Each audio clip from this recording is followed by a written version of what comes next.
Сегодня у нас большой урологический праздник, большой урологический день, серия мастер-классов. И сегодня запланированы 3 больших операции.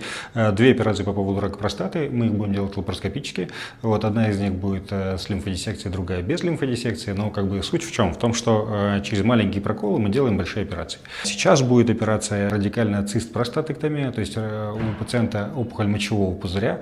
И пациенту нужно удалить мочевой пузырь вместе с простатой. Возможно, мы сделаем кондуит из кишки, мочеточники вошьем в сегмент кишки, то есть выкроем сегмент кишки, мы вошьем туда мочеточники и выведем наружу.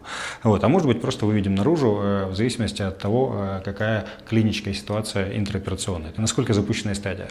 Эта операция тоже малоинвазивная, через маленькие проколы. Сегодня мы, кстати, протестируем много разных интересных инструментов, в том числе те инструменты, которые в Казахстане еще никогда никто не использовал.